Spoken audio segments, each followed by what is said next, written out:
Welcome back for those of you who want to try the extension question, and here it is on the screen. Two charges of +8 nanocoulombs and +6 nanocoulombs are placed 5 mm apart in a vacuum. How far from the +8 nanocoulomb charge is the point where no net force would act on a charged particle? Pause the video, go and have a go, and then come back and we'll go through this in detail. Now, admittedly, this isn't an easy question. There's quite a few steps we're going to have to take in order to calculate this, but just bear with me, follow through. There's nothing that's out of the realm of your ability at all. We just need to actually apply it in a sensible way. Of course, the first thing we should do in this kind of situation is just always draw ourselves a diagram. So I've put two charges on the screen, and I'm just going to call this one our +8 nanocoulomb charge. I'm going to call this one the +6 nanocoulomb charge. Now, we know from the question that the distance between them is 5 mm. And what it's saying is that there will be a point somewhere in between them. I'm just going to put a random point there. There will be a point somewhere in between them where there is no net force acting on a charged particle. What I'm going to do then at that point is I'm just going to put a charge, I'm just going to call it plus little q. At the moment we don't know what little q is, and in a moment I'll show you that actually it doesn't matter, but we can consider what's going on here. Now, because all of these charges are positive, we know that any force acting will be a repulsive force. The force is acting on little q then. Firstly, we will get a force acting in that direction, which comes from the 8 nanocoulomb charge. So I'm just going to call that F8. We will get a force acting in the opposite direction, which I'm going to call F6, which is the force from the 6 nanocoulomb charge.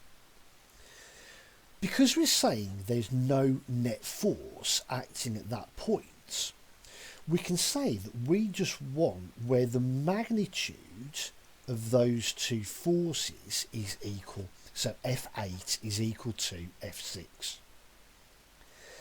Into that idea then, we can start to plug Coulomb's law. So we can say that Q1, Q2 over 4 pi epsilon naught r squared is equal to Q1, Q2 over 4 pi epsilon naught r squared. And what we now need to do is determine what all of these values are. In our left-hand equation, which is the force from the 8 nanocoulomb charge, Q1 will be our +8 nanocoulombs, and Q2 will be the charge plus Q.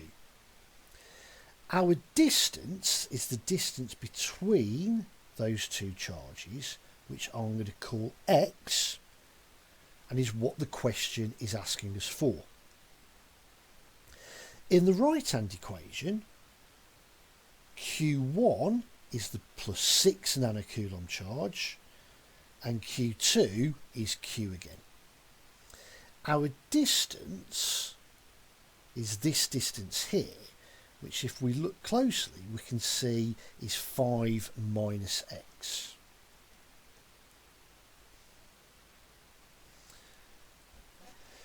We can now start to form the equation properly.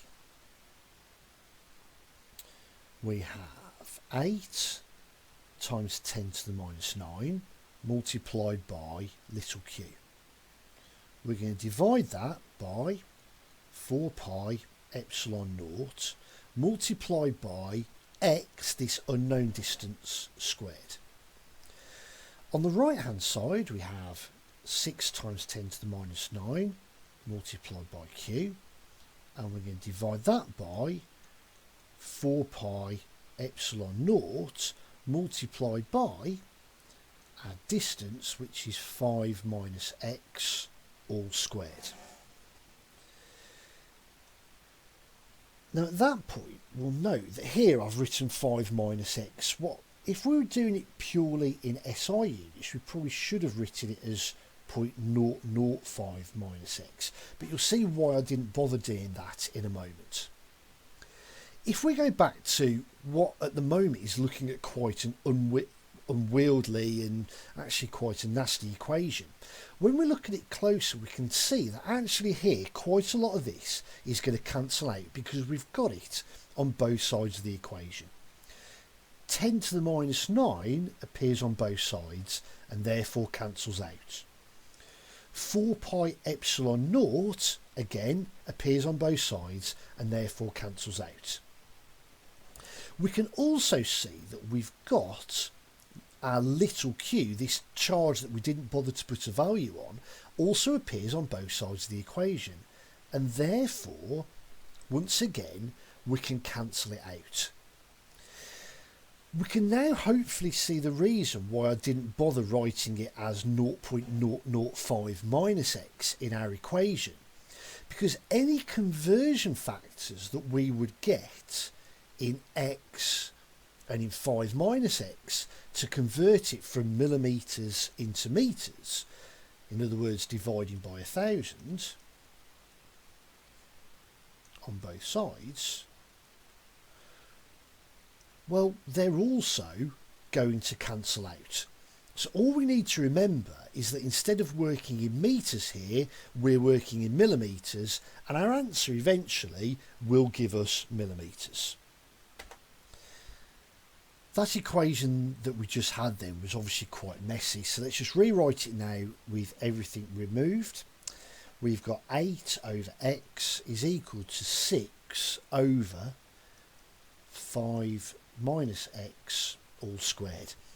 So suddenly we've taken something that looked not very nice at all and we've reduced it into an equation that actually on the face of it is going to be relatively easy to solve. So let's just work this through. Firstly, let's just multiply and get rid of anything divided. So I'm going to bring this x up here. I'm going to bring the 5 minus x squared up here. Sorry, that should be an x squared. And what we end up with is 8 5 minus x all squared is equal to 6x squared. If we multiply these brackets out, 8 brackets 25 plus x squared minus 10x is equal to 6x squared.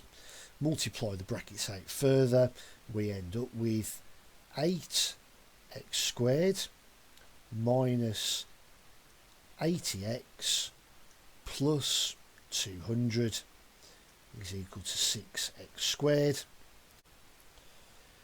Subtracting 6x from each side, we end up with 2x squared minus 80x plus 200 is equal to 0, and we can divide everything through by 2 just to make life easier for us. X squared minus 40x plus 100 is equal to 0. At that stage we've got a quadratic. I'm not going to take you through step by step how to solve a quadratic because I hope that we can do that by now. But once we've done that, we get two values. X is equal to 2.68 or x is equal to 37.3.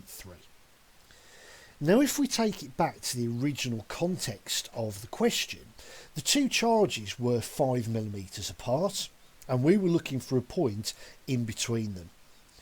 This value here of 37.3 would put the point outside the two charges and therefore is nonsense and is irrelevant.